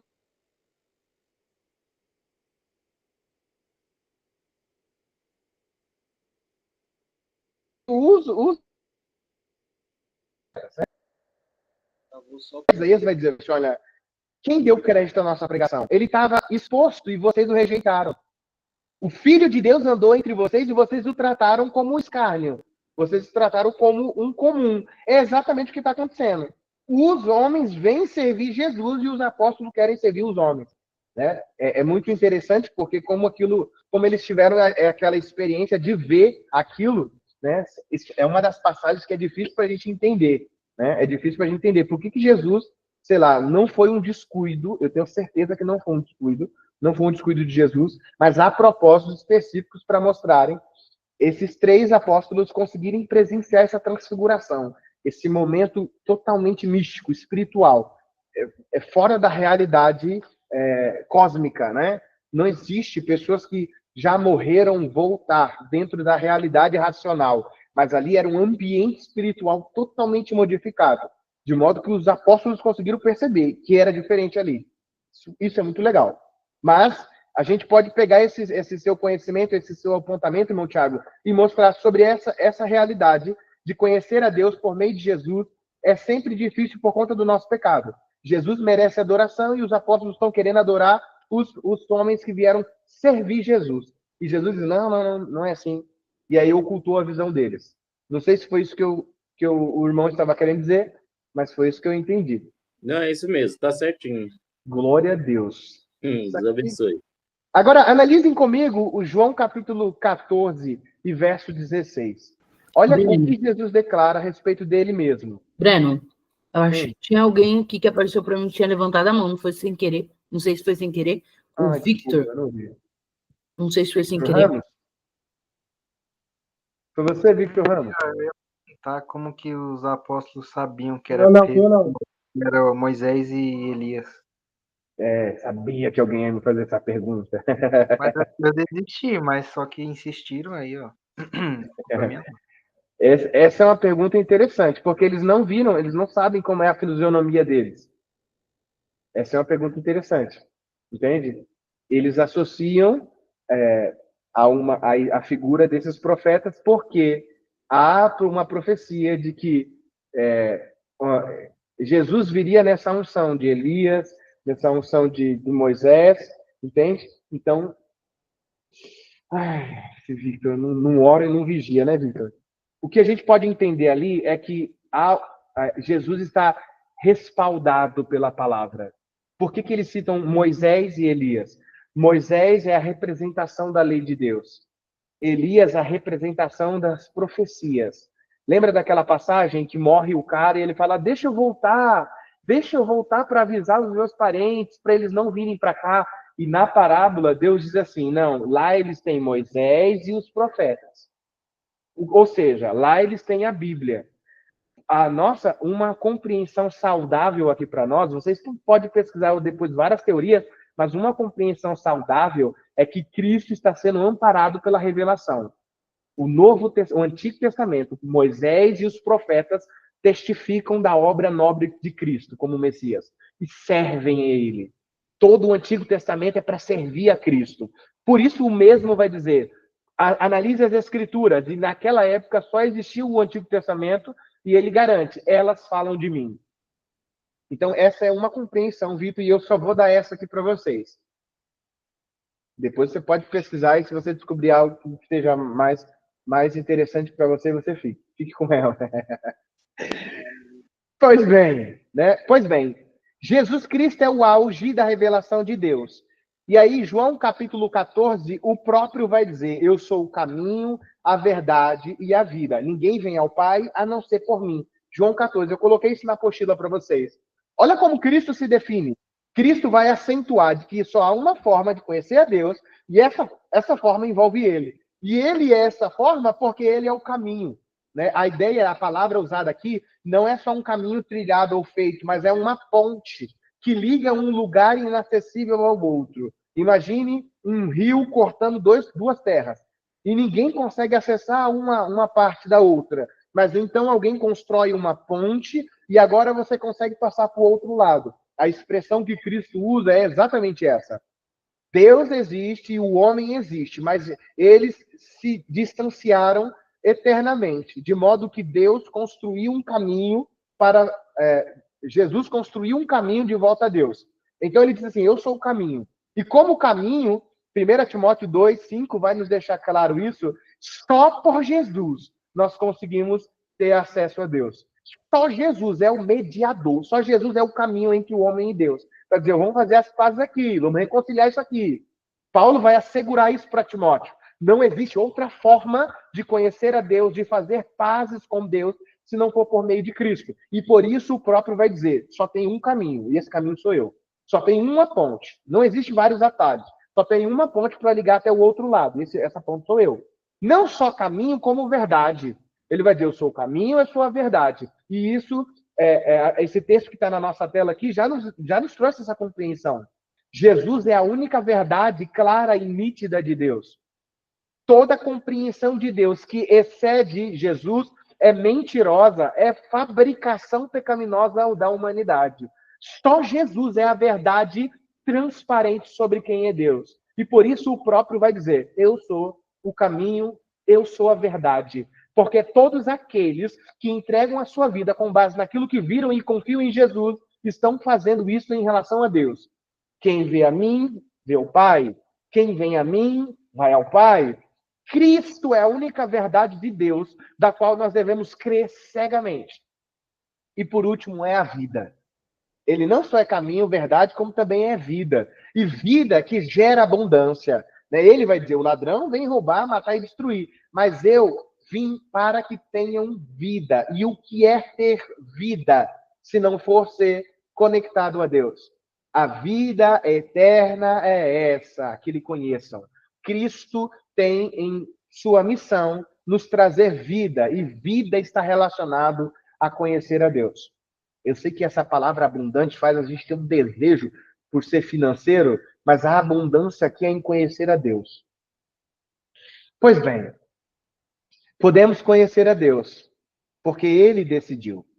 Mas há certos limites, como eu já deixei claro para vocês. Nem tudo a nossa compreensão humana vai assimilar de uma vez, e tem coisas que não nos foi revelado, e se não foi revelado, não é para nós. A verdade do qual nós devemos dar a nossa vida acreditando é tudo o que eu preciso saber para ser salvo por meio de Cristo foi revelado a mim. Foi revelado por meio das Escrituras. Foi revelado na pessoa santa de Jesus Cristo. Significa que conhecer a Jesus é conhecer as Escrituras, é adorá-lo, é servi-lo. E é isso que nós estamos fazendo aqui. E agora, nós vamos adentrar no atributo de Deus, nos atributos de Deus. A gente já viu que é possível conhecer a Deus por meio de sua iniciativa, Espírito, Palavra e Filho. Mas como se dá essa dinâmica de conhecer a Deus? Como nós começamos a juntar informações a respeito de quem é Deus? Nós sabemos que foi a inspiração, o Espírito usou autores, mas como Deus foi dando essas informações sobre quem Ele é? Nós usamos vários recursos para isso. E um deles é reconhecer os atributos. Os atributos de Deus são características que revelam quem Ele é. Esses atributos podem ser entendidos como qualidades que descrevem o caráter. No caso aqui, é o caráter divino. Deixa eu falar assim, olha, qual é o atributo que melhor categoriza sei lá, o Victor Ramos? O Victor Ramos vai dizer assim, olha, quem me conhece sempre cita essa minha característica. Eu falo demais. Todo mundo que me conhece sempre cita esse meu atributo. Eu sou muito divertido. Eu sou muito brincalhão. Entende? A ideia de atributo tem a ver com característica ou qualidade que é usado para descrever o seu caráter. No caso aqui, atributos de Deus são quais as características, quais as qualidades que são utilizadas para descrever o caráter de Deus. Ficou claro até aqui, gente? Mais alguém? Patrícia mandou um joia. Mandem joia, se vocês tiverem. Muito obrigado, dona Cíntia. Mais 2 joias a gente para. Chega. Mas... obrigado. Esse é o ponto. Eu posso conhecer a Deus? Claro que eu posso. Como? Da forma como ele se apresentou. A primeira forma e segura forma de conhecer alguém é conhecendo essa pessoa, primeiro perguntando para ela: o que você é? Você gosta disso? Você gosta daquilo? O que você mais gosta? Deus teve esse capricho e esse zelo de mostrar quem ele é, mostrando quais são suas características, quais são seus atributos. Significa que conhecê-lo nos permite entender, ainda que de forma limitada, a majestade e perfeição de Deus. Ninguém explica Deus, ok, ninguém explica exaustivamente. Mas Deus revelou parte dos seus atributos que servem para que a gente explique coisas a respeito de Deus. Alguém diz assim, olha, ninguém explica Deus, mas você pode explicar para uma pessoa por que é pecado roubar algo da outra. Porque Deus é justo, é santo. O que é ser santo? Deus explicou o que é ser santo. Então a gente não explica Deus exaustivamente, mas o próprio Deus revelou coisas do seu caráter que servem para que a gente conheça, entenda e explique aos outros quem é Deus e por que não devemos fazer ou devemos fazer algumas coisas. Está claro até aqui? Observe que a partir de agora nós vamos entrar nas categorias dos atributos. Se vocês não entenderem o que é atributo, pode ser que vocês se percam. Pode ser que vocês boiem aí nos atributos incomunicáveis e comunicáveis. Uma das maneiras mais marcantes pelas quais as Escrituras revelam esses atributos é por meio dos nomes. Os nomes que são atribuídos a Deus são expressões de sua essência e seu caráter. O que significa o nome Eduardo? Fala para mim, Eduardo. Não faço ideia. E essa é uma realidade da maioria das pessoas. Porque nós não fazemos como os antigos faziam há 3, 4 mil anos atrás, que davam um nome com base no seu significado. Vocês já viram isso, né? O nome Moisés parece algo tão lindo, né? Que nome bonito, mas o significado é tirado das águas. Né? Você fala, poxa, só isso? Por que o nome dele é Moisés? Porque quem deu o nome para ele tirou ele das águas. Então, assim, cadê o significado, né? Não tem significado porque os nomes eram dados traduzindo alguma coisa que estava acontecendo ou parte do seu ser, parte de sua essência. Deus usa esse mesmo critério para revelar quem ele é. É por isso que nós começamos esse nosso momento na apostila e aqui falando sobre os nomes de Deus. Observe que eu quero apresentar para vocês pelo menos 4 formas da gente analisar Deus a partir de alguns pontos. O primeiro é os nomes. Você vai conhecer a respeito do caráter de Deus com os nomes que ele aceitou ser chamado, pediu, ordenou que fosse chamado. É interessante. Eu coloquei na apostila aqui, e depois eu sugiro que vocês leiam, que é muito comum vocês ouvirem dizer assim, Deus não tem nome, mas tem muitos nomes. Deus não tem um nome, mas tem muitos nomes. E a pergunta é: qual é o nome de Deus? Qual é o nome preferido de Deus? Qual é o nome mais santo de Deus? Qual é o nome mais poderoso de Deus? Não existe, porque todo nome que é atribuído a Deus, seja pelos homens em tratamento de reverência, seja apresentado direto pelo próprio Deus, tem uma missão: evidenciar um atributo seu, um caráter de Deus, evidenciar sobre quem é esse Deus que nós estamos relacionando. Então, os nomes é o primeiro critério que nós vamos começar. Segundo critério é as escrituras, mas num aspecto um pouco diferente agora. É analisar junto com vocês de que essa forma de revelar a sua característica sempre vai vir em linguagem antropomórfica. O que significa abrir essa palavra?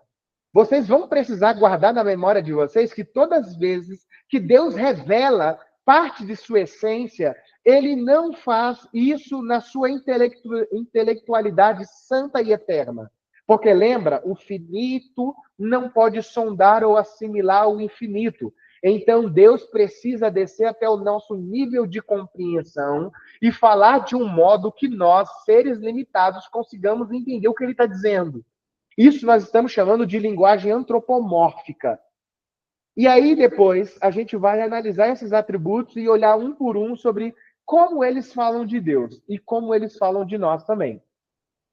Eu poderia gastar tempo com vocês aqui falando sobre todos os nomes que vocês conhecem de Deus. Certamente vocês citariam vários. Eu não quero fazer isso, porque essa aula aqui, o mais importante não é ficar falando qual o nome de Deus você sabe, mas é treinar o nosso exercício teológico para a seguinte questão: o que esse nome apresenta sobre esse Deus? Eu cito na apostila alguns. O N. Gruden, na página que eu sugeri vocês lerem para a aula de hoje, cita outros nomes, mas a atividade é sempre essa. Esse nome atribuído a Deus ou dito por Deus fala o que do seu caráter? Por exemplo, olhem para a apostila. O nome El Shaddai. Eu sempre gosto de citar isso, porque isso aqui é bem chocante. O nome El Shaddai não é um nome judaico. Não foi um nome que Deus falou: olha, me chamem de El Shaddai. El Shaddai já era um nome usado lá nos caldeus, bem antes de Abraão existir.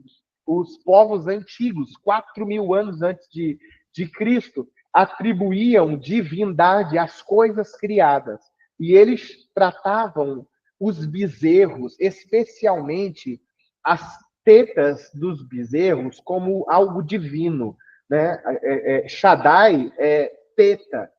A tradução arcaica antes da Babilônia para Shaddai é teta. Né? É teta, porque eles acreditavam que é um processo divino, você ser alimentado pela teta de um animal que sai leite, e você pode fazer vários alimentos, você supre a sua família com o leite que sai da teta do animal, da vaca, da cada, não sei quais animais dão leite. Então, os antigos tratavam com extrema reverência e poder a teta, porque a teta supria eles, a teta fazia com que eles fossem bem guardados e fossem cuidados. Deus vai dizer para o seu povo de que ele é o El Shaddai. El é a expressão antiga para Deus. Né? Os antigos chamavam os seres divinos de El, aquele que habita nas alturas. Eles sempre acreditaram que a divindade habita nos céus. E por isso a Torre de Babel, porque eles queriam morar como Deus. Então a tradição literal e arcaica de El Shaddai é a teta divina. Nossa, mas como a gente colocaria isso na Bíblia hoje? Como vocês falariam, irmãos? Quem veio adorar a teta divina hoje, dê glória a Deus. Isso viraria chacota na nossa mente moderna. Mas é justamente essa ideia que os arcaicos... E eu fiquei tão chocado, eu fiz questão de colocar isso no meu TCC. Né? John Bright, um autor que estuda as línguas antigas, as religiões antigas, eles diziam que o povo tratava os animais que davam leite como deuses, porque eles eram responsáveis por cuidar deles, de fazer cuidado. Deus vai dizer assim: eu sou a grande teta de vocês, sou eu que cuido de vocês. A mente moderna não consegue assimilar isso aqui. Principalmente nós homens, que a quinta série nunca saiu de nós. A quinta série não nos abandona. Então, nós precisamos assimilar isso aqui de outra forma. O que Deus está querendo dizer quando ele diz que ele é a grande teta? É que ele é o que provê para nós. Ele é o nosso provedor. Ele é o que faz com que nós tenhamos condição. Ele é o Todo-Poderoso. El Shaddai fala sobre um Deus que é provedor, um Deus que é poderoso para cuidar e fazer manutenção daqueles que creem nele. Entende qual é a dinâmica? A partir de agora, eu queria que vocês, alunos da Cristo em Nós, quando vissem um nome atribuído a Deus, parassem de ficar citando como se fosse um clichê e fizessem o exercício de o que esse nome fala do atributo, da característica. Por exemplo, quem aqui passou muito tempo acreditando que Jesus Cristo era nome e sobrenome de Jesus? Seja sincero. O Guilherme, Victor, obrigado por vocês terem a câmera aberta. Vocês são eleitos. Cíntia. A gente sempre acreditou que Jesus Cristo era nome e sobrenome do nosso Senhor Jesus. E não é. Jesus é o nome dele. E não é um nome divino. Na Bíblia tem pelo menos 3 Jesus. E tinha até algum Jesus que era até um pouco famoso, mais famoso do que o próprio Jesus. Claro que depois que ele morre e ressuscita, aí, meu Deus do céu, aí o homem vai para as alturas. Literalmente, né? Literalmente ele foi para as alturas. Mas o nome Jesus não tinha nada de divino. Nada de divino. Cristo não era sobrenome. Cristo é um atributo. É um nome que expressa um atributo. Cristo significa Messias. Então, quando você fala na igreja Jesus Cristo, você está assumindo compromisso com uma vertente teológica, dizendo o seguinte: se você diz assim, glória a Jesus Cristo, você está dizendo glória a Jesus, que é o Messias. Glória a Jesus, que é o enviado de Deus. Olha, a maioria das pessoas não entendem isso quando eles dizem Jesus Cristo. Eles acham que estão falando sobre o sobrenome de Jesus. Mas todo nome no Antigo Testamento e no Novo Testamento serve para expressar algo a respeito de Deus. E aqui nós estamos focados a analisar esses nomes com a seguinte pergunta: o que esse nome apresenta de Deus a mim? Bati no meu teclado, porque eu fiquei empolgado. Pode falar, irmã Rai. Ô, Breno, é igual o João Batista, né? Não era sobrenome, mas era João o Batista, né? Olha só, você foi iluminado agora. Exatamente. João Batista. Ou seja, o nome dele não era Batista, apesar que virou sobrenome hoje, né? O nome dele, ele era chamado assim porque ele batizava. Então isso também fala sobre quem é João. Fala sobre a característica, um atributo particular de João. O que veio preparar o caminho. O batismo era parte de preparar o caminho para o Salvador. Então ele é a voz que clama. E como eu sei disso? Porque ele é o Batista, ele é o que batiza em nome do Senhor. Olha só que interessante.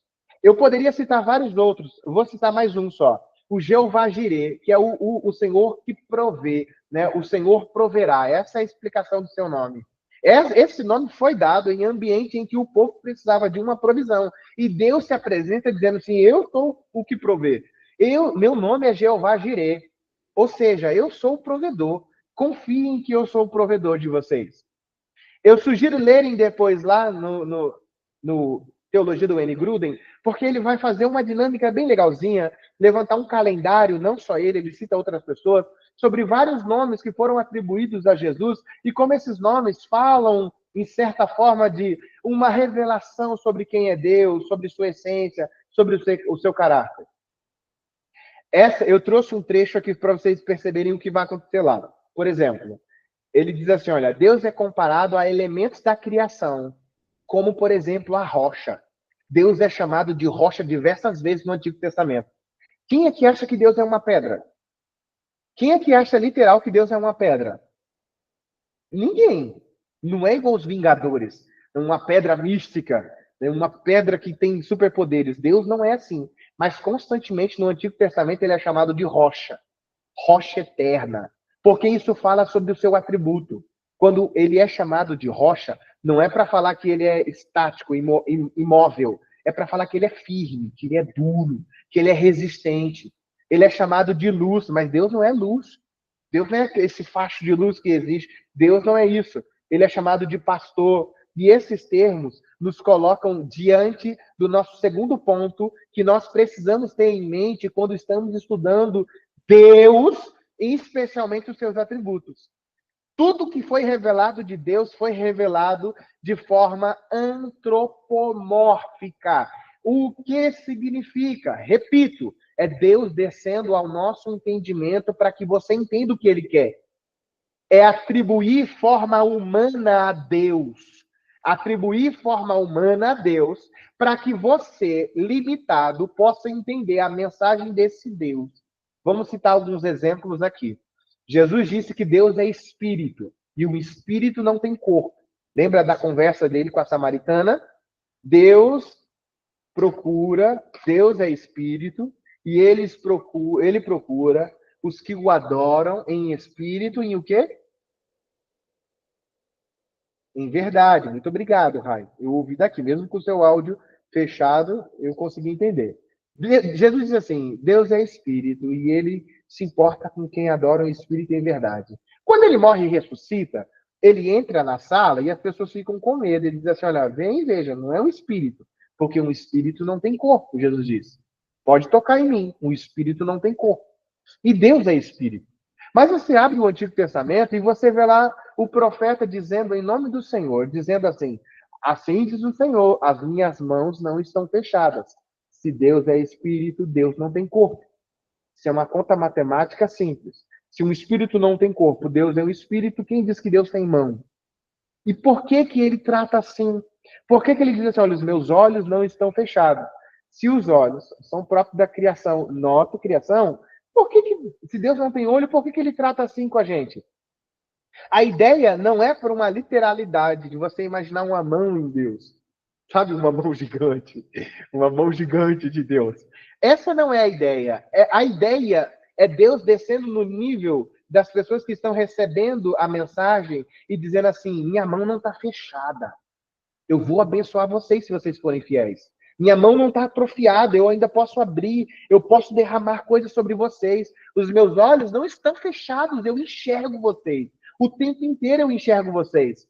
Observe que toda a revelação de Deus é em linguagem antropomórfica, porque é um zelo do Criador descendo até aquilo que a sua racionalidade pode compreender a respeito de Deus. E eu citei só algumas, mas você vai conseguir identificar nas Escrituras esse zelo de Deus, não só com linguagem, atribuindo forma humana a si, para que eu possa compreender algo do seu caráter, mas também atribuindo a si sentimento humano.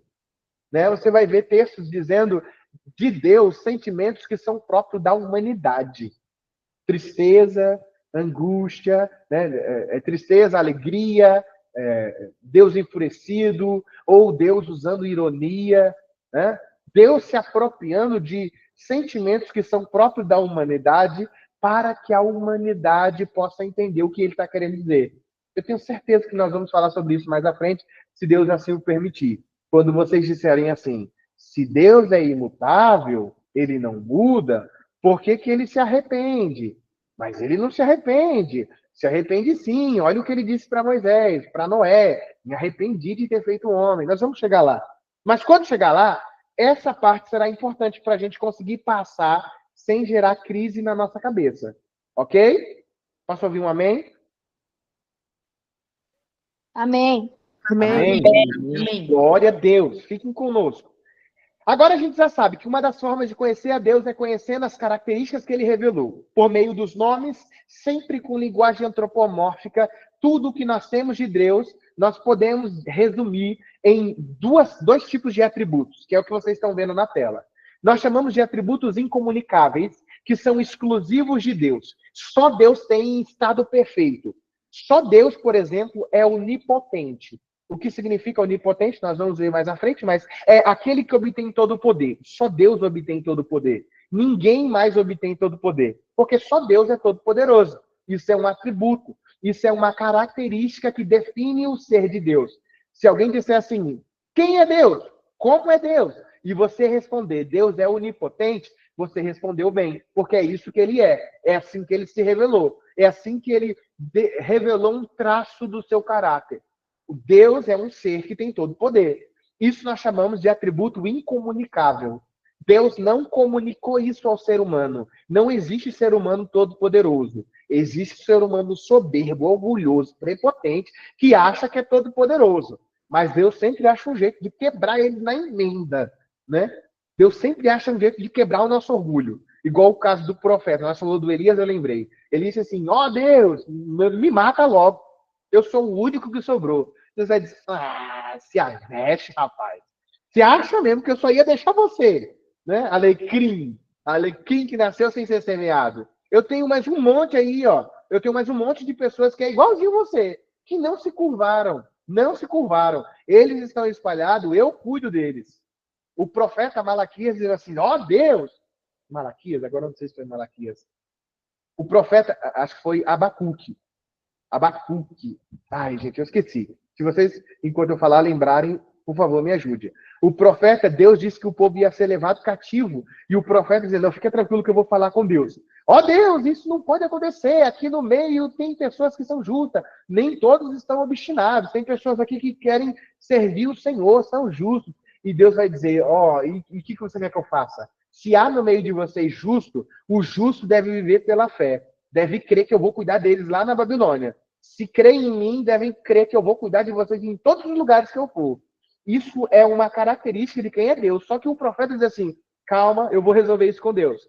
Tem alguma coisa saindo do controle, eu vou lembrar a Deus que nem todo mundo aqui merece escravidão. E Deus vai dizer, você acha então que você pensou que eu não pensei? E agora? E os meus justos que estão no meio do povo? E os meus servos fiéis que estão no meio desse povo israelita pecaminoso? Deus vai dizer, eu pensei em tudo, meu amigo. Aquele que é justo, eu vou cuidar dele aqui em Israel, lá na Babilônia, lá na Assíria, porque todo o povo, todo o mundo é meu. E aonde os meus justos estiverem, eles vão viver pela fé e eu vou cuidar deles. Isso é quem Deus é.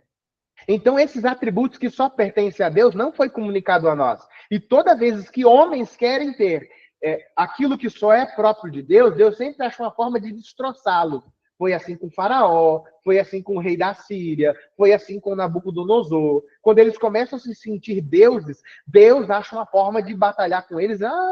Você quer ser Deus? Então vou lutar junto com você. Os imperadores romanos, um a um, caíram, porque eles adoravam ser chamados de Kyrios, de senhores, de deuses, tratados como deuses. E Deus destruiu o Império Romano. Não existe mais o Império Romano. Olha só que curiosidade. Então a gente define assim. Primeiro atributo é aquilo que é incomunicável. Só Deus tem, só Deus é em máxima perfeição.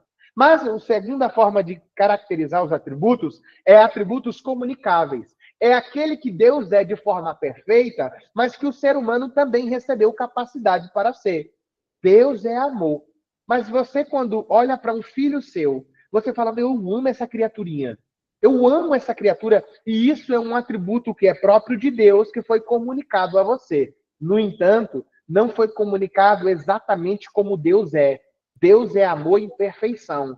Você tem a capacidade de amar porque recebeu esse atributo de Deus, mas é um amor que ainda assim é pecaminoso, ainda assim é limitado. Nós vamos, a partir de agora, gastar esse restante de aula e a aula que vem mergulhando em cima de como a Bíblia mostra esse ser de Deus que faz com que ele seja único no universo. Ninguém mais é como ele. Eu começo acendendo esse pavio, mostrando para vocês que nós vamos começar exatamente por isso. A independência de Deus. A ideia de independência de Deus fala sobre a sua autodependência. Deus não depende de ninguém a não ser dele mesmo. A ideia de independência também pode ser explicada em algumas teologias com a suidade ou a suidade. Ou seja, depende só de si, depende de si mesmo, em si de si mesmo. É uma interpretação filosófica difícil, mas a ideia é, Deus não depende de ninguém a não ser dele mesmo. O Wayne Grudem, e por que eu recomendei o Wayne Grudem? Porque, com frequência, ele faz esses tipos de definições do conceito, das coisas que ele está falando. Por exemplo, o Wayne Grudem traz uma compreensão de independência dessa forma. Olha a tela. Deus não precisa de nós, nem do restante da criação para nada. Porém, tanto nós quanto o restante da criação podemos glorificá-lo e dar-lhe alegria. Olha só que interessante. Qual é a ideia de independência? Que Deus só depende dele mesmo. Deus não depende de você, Deus não depende de mim, mas nós vamos perceber que ainda assim ele permite que nós o demos glória. Deus não depende da glória que nós damos a ele. Deus não depende da nossa alegria que damos a ele, mas ainda assim ele se alegra conosco. E por que isso aqui é importante? Eu fiz questão de colocar essa citação. Porque o cristianismo é totalmente diferente de todo o movimento pagão que existia. As religiões antigas eram estruturadas em cima de uma dinâmica em que o fiel precisava alimentar sua divindade para que ela tivesse poder. Já viram isso? Né? Nas mitologias, eles precisavam direcionar suas orações aos deuses, senão os deuses perdiam força.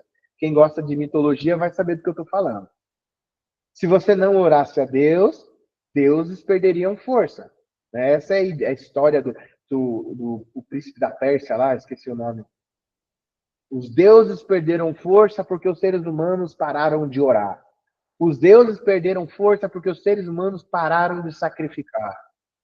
Pode falar, Bárbara. E muitas das vezes os deuses eles usavam os humanos para satisfazer suas vontades. Criavam os heróis, né? Hércules, enfim. Tem essas histórias também. Eles não tinham poder para fazer aquilo, né? Não tinha. E era sempre usando a ideia de que, olha, você precisa fazer essa divindade.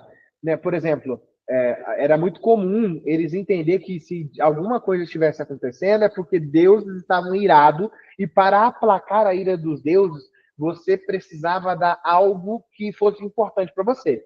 Nossa, eu estou vivendo uma onda de azar muito grande. Ah, é porque os deuses estão irritados com você. O que você faz? Deu algo que é muito valioso. E eu poderia perguntar aqui para alguém. Vou perguntar para o Bruno, que ele acabou de espirrar. Bruno, o que é mais importante para você nessa vida? O que você tem que é mais importante para você na sua vida? Minha família. Sua família. Foi assim que nasceu o sacrifício humano. Deuses estão irritados com você. O que você mais ama? Meus filhos são a coisa que eu mais amo. Sacrifique-os. Foi assim que nasceu a ideia de sacrificar criança. Dizendo, olha, a ira de Deus precisa ser aplacada. Deus não vai mudar se você não fizer algo. Faça para que Deus faça com você. Olha só, o cristianismo é totalmente o oposto. O cristianismo é chocante e Paulo vai se deparar com isso falando sobre o cristianismo aos gregos e os gregos vão dizer isso é loucura e Paulo vai dizer eu sei que para vocês é loucura porque vocês não estão sendo salvos, mas para nós é poder de Deus porque os gregos estavam acostumados com uma ideia de um Deus que reage à adoração que eles dão. Fazemos sacrifício, Deus se agrada e manda algo. No cristianismo, é esse Deus que veio reconciliar conosco. Não foi nós que foi lá oferecer sacrifício, dizer que a gente gosta dele. Foi ele que veio dizendo, eu amo vocês. E eu dei a vida do meu filho por amor a vocês. Agora, sigam-me. Olha que louco que é o cristianismo. E por isso Paulo vai dizer e encontrar relutância nos gregos, dizendo assim, mas e agora? O que a gente faz? Qual sacrifício a gente faz? Paulo vai dizer assim, o do coração. Sacrifica o coração. O próprio Deus vai corrigir o seu povo quando o povo está só entregando sacrifício a Deus. Entregando sacrifício a Deus, Deus vai dizer assim, olha, eu queria que o tempo fosse fechado, porque vocês não entenderam que eu tenho mais prazer em obediência do que em sacrifício. Porque Deus não é como os deuses pagãos. Esse Deus é um ser autônomo. Deus não se alimenta da adoração. Né? Tem um louvor que diz assim, Deus não rejeita a oração. Oração é alimento. Isso não é bíblico, isso não é verdade, isso é uma heresia. Deus não se alimenta da oração do seu povo. Deus não precisa de que algo aconteça para que ele fique mais forte. Ele já o é. Ele já é forte, mesmo antes da gente existir. Elisama, fale comigo. Eu? Isso. Você levantou a mão, não levantou? Não, acho que foi sem querer, então. Vinícius pegando meu celular. Ah, esse Vinícius é um pecador. Ô, Breno, só aproveitando então, Sim, nesse querido. passo que vai aqui as aulas, os repertórios das músicas vão acabar na igreja, né? Já é a terceira já, tá bom? Já é a terceira que eu tô tirando, tá bom? Não, mas eu posso passar uma playlist boa para você também, meu querido. Mas pensa comigo, Du, você acha que Deus se alimenta de oração? Claro que não, pô. Aí, ó. E nem a gente. Porque para nós, dentro da luz da palavra, o alimento é a palavra, né? Muito bem. Muito bem. É que a gente canta sem perceber, pô. É que é bonitinho. É por isso A que eu faço melodia é questão legal. Eu sei que tem muitos ministros de louvores aqui. Você, o Adilson, o Bruno, eu não sei se os demais irmãos também se envolvem. E eu queria que vocês entendessem que a gente também pode ensinar teologia por meio do louvor. Então, se a gente não analisar a letra do que nós estamos cantando, nós vamos influenciar pessoas a achar que Deus se alimenta da nossa oração. Então, quanto mais você orar, mais Deus vai ter que fazer. E não é essa a verdade. Deus é independente. Ele não precisa de nada para ser Deus. Tem aquela frase de para-choque de caminhão que cabe aqui. Deus sem você é Deus. Você sem Deus é Nada. nada. Quem já viu isso no Instagram? Para-choque de caminhão. E isso fala de um atributo de Deus. Ele é independente. Isso fala da sua assiduidade. Ele é quem ele é. Antes de tudo existir, ele já era. E ninguém pode mudar quem ele é. Deus não se alimenta do clamor dos seus filhos. Deus não fez o que fez esperando que devolvêssemos. Ele fez por graça. Ele fez sem a gente merecer. Ele nos amou quando nós éramos pecadores e perdidos. E só é possível se ele não tiver crise na sua existência. E Deus não tem. Deus não tem. Na dinâmica de mostrar para vocês de que os nomes falam da característica de Deus, um dos nomes que expressam esse atributo que só Deus tem é o nome pelo qual ele se apresenta a Moisés. E eu vou parar só por aqui. Ele diz assim, Moisés... Não, desculpe. Moisés. Essa é a minha voz de Deus, aproveitem. Moisés, vá até o Egito e tire o meu povo. Olha só a proposta de Deus. Moisés, o Egito só é um poder mundial porque ele tem os judeus como força braçal. Arranque a economia deles. Olha a proposta de Deus para Moisés. Moisés, vai até o faraó e diga que eu vou arrancar toda a força de produção dele e ele vai voltar a ser uma nação qualquer. Puxa vida, né? Que missão tranquila. E Moisés começa a se encher de incredulidade e aí chega um momento ele vai dizer assim, tá bom. Nem o faraó vai acreditar em mim, nem o meu povo vai acreditar em mim. Mas me diz qual é teu nome para que eu possa chegar e falar, pessoal, tananã, tananã, tananã, quem me enviou foi o Deus fulano de tal. As pessoas precisam conhecer o Senhor. As pessoas precisam saber quem eu estou representando. E o nome que Deus diz a Moisés é esse nome que a gente não consegue mais pronunciar. Eu acho que eu não coloquei aqui. Eu acho que eu não coloquei aqui no slide. Não coloquei. Mas olhem na apostila. YHWH. Quem consegue pronunciar esse? Alguém aqui manja de hebraico arcaico? Como que você pronuncia isso, hein? Não dá. Mas esse é o nome pelo qual Deus se apresentou. A ideia desse nome remete a uma autodependência ou independência. A tradução pode ser entendida como eu sou o que sou. Ou eu serei o que serei. Ou eu tenho sido o que eu tenho sido. Não é um nome, não é Falabriano Alves. A ideia de quando Moisés pergunta qual é o teu nome, a resposta é diga ao faraó que não é nada, que quem te enviou é alguém que é. Diga ao faraó, que é um ser limitado, que quem te enviou é um ser ilimitado, independente.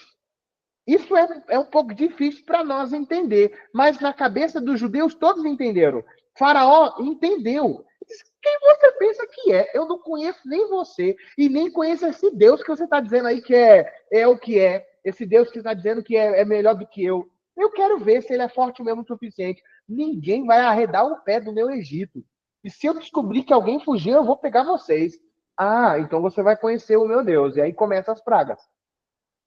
Deus disse a Moisés um nome que expressa a sua independência. Em outras palavras, o que Deus estava dizendo para Moisés é: Diga que o autodependente, o Deus independente está te enviando.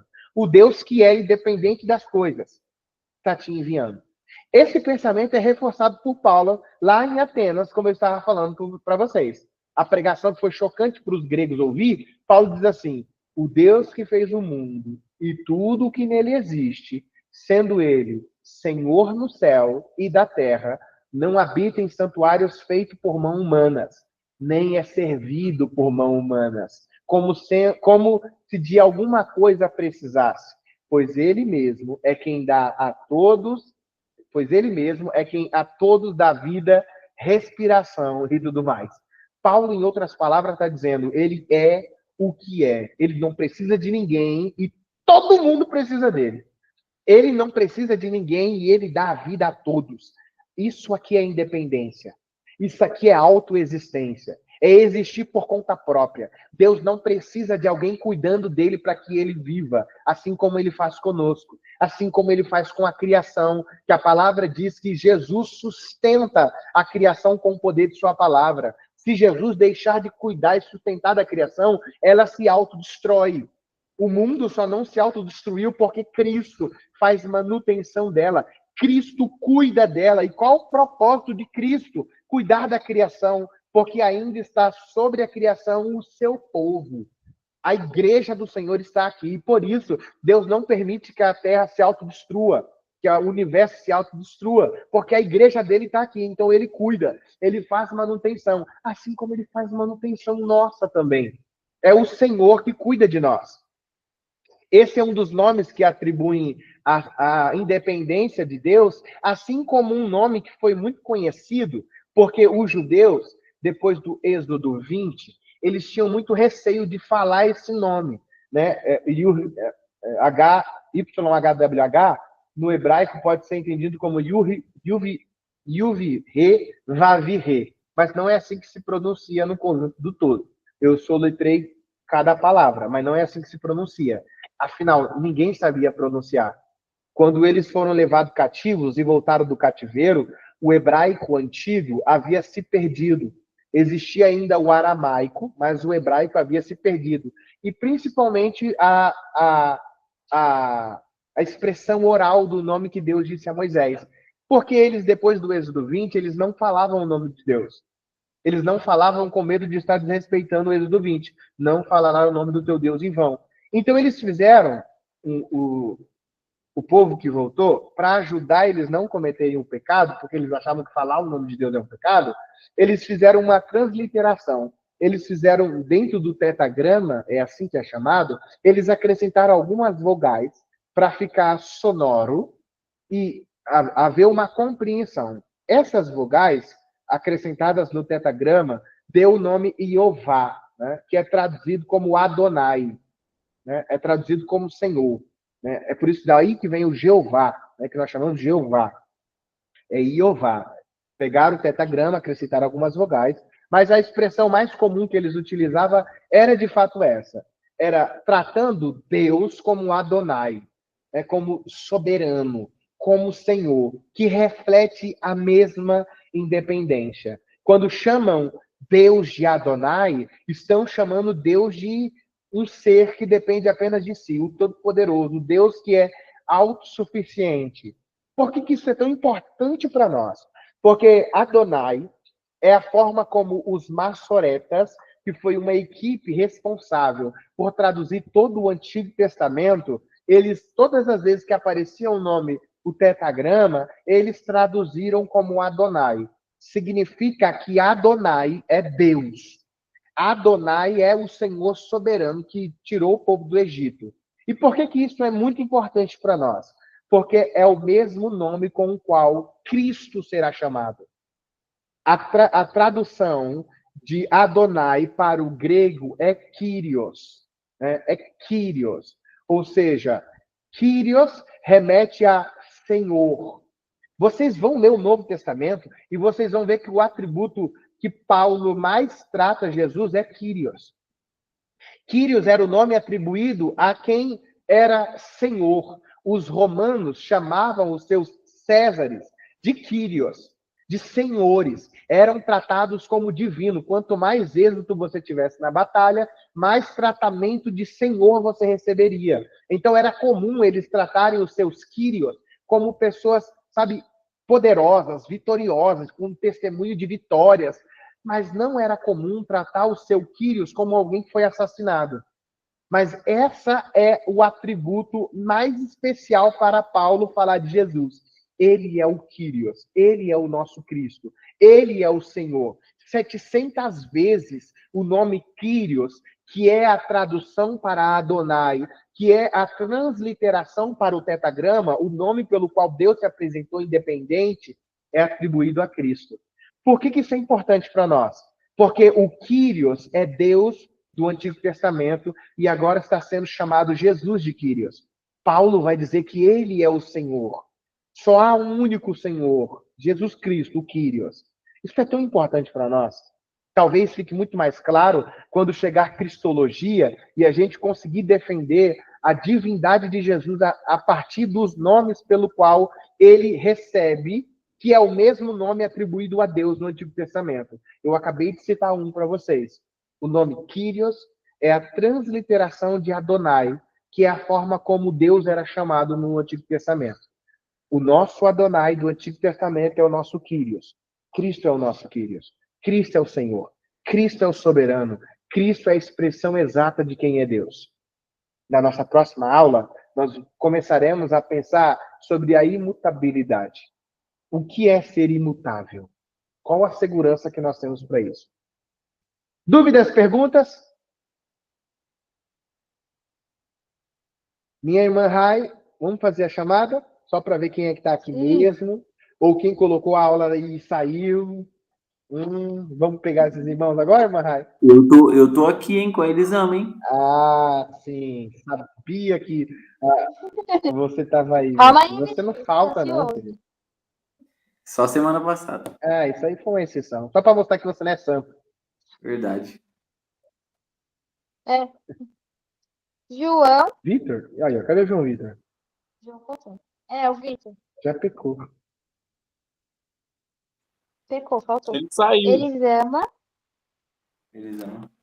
Oi. Oi. Emily. Presente. Vinícius. Aqui. Bárbara. Aqui. Guilherme. Aqui.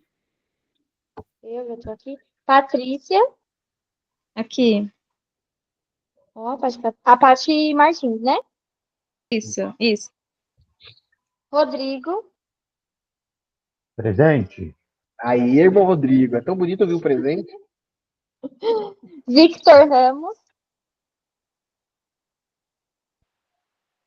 Victor? O Victor tá aí? Victor. Isso aí. Não, tá aí. Os dois aí.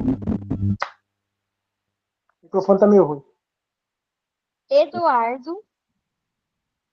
Presente. A Brenda tá também? Tô. A Brenda tá. Tiago. Presente. Viviane. Acho que o Viviane não entrou. Essa não é crente, não. Essa não é crente, não. Ivan. O Ivan não tá também, né? O Ivan tá pecando bastante. O Ivan já vai perder a salvação. O Lucas. O Lucas tá aí? Lucas Pereira. Não, o Lucas faltou.